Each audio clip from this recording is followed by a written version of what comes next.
Hola, estamos en la materia de la mecánica y el entorno. Continuamos con la etapa 1. Ahora veremos el subtema 1.2, características de las magnitudes vectoriales, o como también se le conoce, simplemente vectores. Recordando, un vector posee su magnitud o vector resultante, su unidad de medida y aparte posee dirección. Esta dirección se puede expresar mediante puntos cardinales, norte, sur, este, oeste, o cualquiera de sus subvariantes. Como ejemplo tenemos 30 kilómetros al norte o 20 metros sobre segundo al noreste. Y aparte también se puede expresar mediante ángulos, como 45 metros a 60 grados o 35 newtons a 195 grados. Como dato, es más fácil escribir el vector mediante un ángulo que como un punto cardinal. Por eso siempre que nos dan algún punto cardinal, lo transformamos a ángulo. A esta notación se le conoce como coordenadas polares. También hay otro tipo de coordenadas. Nosotros tenemos nuestro plano. Nosotros dibujamos el vector resultante y sabemos que tiene una cierta dirección que se expresa mediante un ángulo. Si nosotros sombreamos la parte de abajo de esa flecha, se forma un triángulo rectángulo. De la materia de manejo de formas y espacios, sabemos cómo encontrar las componentes de un triángulo rectángulo, la componente en X y la componente en Y. Cosa que también lo podemos expresar mediante un punto. Recuerden que un punto siempre se escribe X, Y. Por lo tanto, aquí va a ser componente en X, componente en Y. La punta de la flecha indica hacia dónde va la dirección. Como se mencionó, Vx es la componente en X del vector, Vy es la componente en Y del vector y Vr es el vector resultante o la magnitud. Se le conoce como de esas dos maneras. Como una nota, los ángulos se comienzan a contar a partir del eje positivo de las X. Siempre se empiezan a contar a partir del eje positivo de las X hacia la flechita del vector resultante. Por lo tanto, siempre se va a escribir de manera antihoraria, al contrario de las manecillas del reloj. A esta notación se le conoce como coordenadas rectangulares. Como un pequeño resumen tenemos, lo podemos expresar mediante coordenadas polares, que sería el vector es igual al vector resultante, su unidad de medida, a una cierta dirección. Y las coordenadas rectangulares se pueden expresar mediante componentes, componente en X y componente en Y. Vamos a estar trabajando con la transformación de coordenadas polares a coordenadas rectangulares y viceversa, de coordenadas rectangulares a coordenadas polares. Continuamos con la etapa 1, subtema 1.3. Componentes rectangulares de un vector. Transformación de coordenadas polares a rectangulares. Como mencionamos anteriormente, nosotros tenemos nuestro plano, tenemos nuestro vector resultante y tenemos nuestro ángulo. Nosotros sombreamos la parte de abajo de la flecha del vector resultante para formar un triángulo rectángulo. Y ya sabemos cómo encontrar la componente en X y la componente en Y. Vamos a centrarnos solamente en ese triángulo. ¿Cómo encontraríamos la componente en X y la componente en Y? ¿Qué función trigonométrica nos relaciona el ángulo, la hipotenusa y cualquiera de las dos componentes? Tenemos la función seno y la función coseno. La función seno del ángulo, recordamos que era cateto opuesto entre hipotenusa. Con la manera de escribir que nosotros tenemos, el cateto opuesto sería la componente en Y y la hipotenusa sería el vector resultante. Coseno del ángulo es igual a cateto adyacente sobre hipotenusa. En la manera de escribir que nosotros lo tenemos sería la componente en X sobre el vector resultante. Vamos a analizar cada función trigonométrica por separado. Empezamos por coseno. Sabemos que coseno es componente en X entre vector resultante.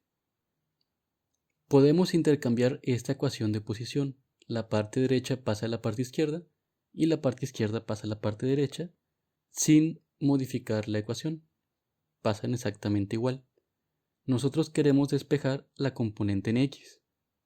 Por lo tanto, el vector resultante se encuentra dividiendo. Va a pasar multiplicando. Nos quedaría de esta manera. La componente en X es igual a coseno del ángulo por el vector resultante. Recordamos que en un producto no importa el orden de los factores. Nosotros vamos a estar manejando esta fórmula de esta manera. La componente en X es igual al vector resultante o magnitud que multiplica a coseno del ángulo. Ahora analizamos la función seno. Seno del ángulo es igual a la componente en Y sobre el vector resultante. Del mismo modo que hicimos con la función de coseno del ángulo, lo intercambiamos. Esto lo hacemos más que nada para simplificar la manera de visualizar el problema. Del mismo modo, queremos encontrar la componente en Y. De nuevo, el vector resultante está dividiendo, va a pasar multiplicando. Nos queda de la siguiente manera. La componente en Y es igual a seno del ángulo por el vector resultante. Y como lo hicimos anteriormente, podemos intercambiar los factores. La componente en Y es el vector resultante por el seno del ángulo. Y entonces las fórmulas nos quedarían así.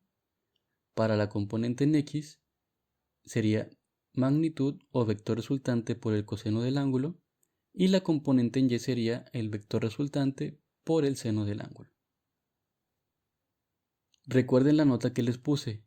Los ángulos se empiezan a contar de manera antihoraria y a partir del eje positivo de las X. Tenemos nuestro plano. Empezamos a contar a partir del eje positivo de las X y de manera antihoraria. Asimismo funcionan los cuadrantes. Los cuadrantes también se empiezan a contar de manera antihoraria y a partir del eje positivo de las X. Tenemos el primer cuadrante, el segundo cuadrante, el tercer cuadrante y por último el cuarto cuadrante. Ya que sabemos esto, ahora sí vamos a entrar a un problema. Este problema nos pide encontrar las coordenadas rectangulares o simplemente las componentes de un vector de velocidad de 2.8 km por hora a 40 grados. Vamos a dibujarlo primero. Tenemos nuestro plano, tenemos el vector resultante que es 2.8 km por hora y tenemos la dirección que son 40 grados. Como lo hicimos anteriormente, sombreamos el triángulo rectángulo y nos pide encontrar la componente en X y la componente en Y. Si analizamos nada más ese triángulo rectángulo, podemos ver mejor cuál sería el método para encontrar los componentes, que nosotros ya lo hicimos previamente. Para la componente en X tenemos que es la multiplicación entre el vector resultante y el coseno del ángulo. Sustituyendo los datos, nos queda como 2.8 por coseno de 40. Y efectuando esa multiplicación en la calculadora, nos da que la componente en X es 2.1449 km por hora, o kilómetros sobre hora, como ustedes lo digan.